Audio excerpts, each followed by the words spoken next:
Sugeng enjang para adi yuswa, sugeng pepanggihan malih wonten ing renungan padintenan adi yuswa ing dinten Senen Kliwon 13 April 2026. Sumangga dinten punika kita nampeni jejer nyuwun. Para adi yuswa, menapa nate panjenengan wonten ing kawontenan ingkang awon, tamtu nalika nglampahi kita rekaos mboten eca kaina dipun remehaken katampi malah kepara kasebrataken kathah tiyang. Menapa raos manah panjenengan nalika wonten ing kawontenan mekaten, menapa nampi nglepataken liyan lan keduwung mboten maiben. Wonten ugi ingkang njeksani liyan lan nglepataken liyan. Kadangkala kawontenan ingkang awon ndadosaken manah boten ningali pakaranipun Gusti ingkang ageng ing gesang kita. Jabur 3:1 ayat 16. Gesang kawula punika wonten ing asta paduka. Paduka mugi karsaha nguwalaken kawula saking tanganipun para satru kawula saha tiyang ingkang sami ngoyak-ngoyak kawula. Juru jabur berek kita amrih ngrumaosi kawontenan ingkang mekaten punika kanthi emut bilih Gusti tansah wonten. Malah kepara mberek kita nyuwun pitulunganipun Gusti. Ngrumaosi bilih sedaya kawontenan ingkang kita adepi minangka wujud wekdal kita dipun wulang kaberek dipun emutaken dening Gusti.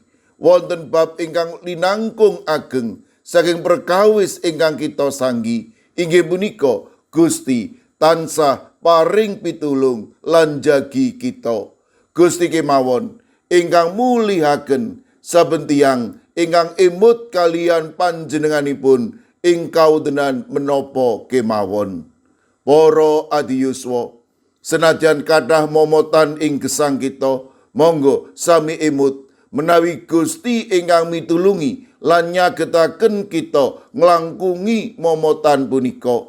Awit menapa ingkang kelampahan Gusti sampun mangertosi, namung kesaenanipun Gusti ndadosaken kita saged ngawonaken momotaning gesang. Emut kalian kesaenanipun Gusti punika badhe mberek kita gesang ingkang optimis lan wantun ngadepi sadengah kawontenaning gesang.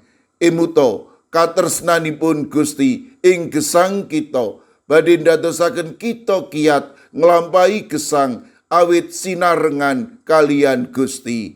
Amin. Sumangga kita ndedonga. Matur nuwun Gusti, dinten punika paduka paring pepimut ing sadengah kawontenan menapa kemawon. Paduka punika tansah wonten, malah kepara paduka nyarengi kawula.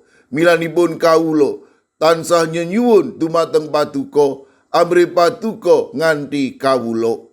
Kawula pasrahaken para adi yuswa dalasan anak putu kawula ing pundiya papan. Monggo paduka ingkang reksa, paduka ingkang mitulungi, paduka ugi ingkang tansah maringi kekiatan berkah ing satata gesang padintenan. Mirunggan kawula pasrahaken Ibu Heni wilayah gangsal GKJ Magelang ingkang wedal sak mangke nembe nandhang sakit. Kawula pitados menawi paduka badhe paring kekiatan malah kepara wetahing bagas kesarasan. Mirunggan kala pasrahaken Ibu Priskila Runtiningsih GKJ Mertoyudan ingkang wedal sak mangke nembe nandhang sakit. Monggo Gusti paduka ingkang reksa, paduka ingkang mitulungi, paduka ugi ingkang tansah nganti. Kawula pasrahaken Ibu Wahyu Ujianto ing GKJ Magelang ingkang nembe nandhang sakit. Sawetawis derek kawula ing GKJ Guntur Geni, Bapak Y Sudenal, Bapak Y Rasidal, Ibu Sartini, Bapak Ibu Supriyono, Ibu Joni, Ibu Daniel Suharyanto, Ibu Pratono, Bapak Stefanus Ngadiono. Kawula pasrahaken astama kusala wayah buyut saking Ibu Sukarjo ingkang wedal sak mangke nembe ing pemulihan lan ugi nengga operasi malih. Sawetawis serek kawula ing GKJ Sukorejo, Bapak Sobri Pranoto, Bapak Roger Anthony DL, Bapak Kadaryanto, Bapak Samuel, Ibu Tumini, Ibu Susmi, lan Ibu Suminem. Sederek kawula ing GKJ Sragen, Bapak Bambang Kristono, Bapak Joko Prayogo, Bapak Tri Nugroho, sawetawis sederek kawula ing GKJ Magelang ingkang nembe nandhang sakit lan ugi wonten ing pemulihan. Pinisepuh Dwi Murwanto, Ibu Bambang HN, Ibu Rahyuni, Bapak Suparmin, Ibu Sutrisno, Bapak Joko Umboro, Ibu Ediati Sarmo, Bapak Manggu, Mbak Cilik, Ibu Pratiwi. Mekaten ugi Ibu Kristina Sri Suparwanti Ningsih ing Gunung Kidul. Kawula pasrahaken sedherek kawula ing GKJ Wonocatur, Ibu Daniel, Bapak Ujianto. Sedherek kawula ing GKJ Kabluk, Ibu Suwarti, Bapak Darmo. Sederek Susi Artowati, Bapak Edi Mursetyo, Bapak Yosua Jimmy Paningsang, Bapak Triyoso lan Larisiena putranipun Bapak Viko. Kawula pasrahaken sedherek kawula ing Pugeran, sederek Rini Subekti, Bapak Minto Taruno, Bapak Sugiri, Bapak Rakino. Mekaten ugi sederek kawula ing GKJ Antp Salatiga, Ibu Paini, Ibu Jumini, Ibu Juminah, Bapak Joko Wahyu Adi, Bapak Kustam, Bapak Sukiman, Bapak Slamet Mulyono, Ibu Tuminem, lan Mbah Jah. Kawula pasrahaken sedherek kawula ing GKJ Telepok, Ibu Wiryo Sumarto, Bapak Yutam, Bapak Karyadi. Sedherek kawula ing Klaten, Bapak Suranto, Bapak Harsono, Ibu Tiwi Bambang Sutomo. Sedherek kawula ing GKJ Ngablak, Ibu Wahyu Ningsih Wakijan. Sedherek kawula ing GITJ Trangkil Pati, Bapak Ibu Karyo, Bapak Ibu Toyo, Ibu Nani Cahyono. Mekaten ugi kawula pasrahaken sedherek kawula ing GKJ Sragen, Bapak Adi Sungkono, Ibu Astuti Purnaningsih, Bapak Warsito Riyadi, Bapak Suyanto, lan Ibu Sumiati. Mekaten ugi kawula pasrahaken Ibu Otniel Ngatius ing Wonosari, Bapak Yohanes Kuncoro ing GKJ Immanuel Solo, Bapak Wijongko ing GKJ Sedayu. Kawula pasrahaken sedherek kawula ing GKJ Wedi, Bapak Sudiat, Bapak Paminto Saputro.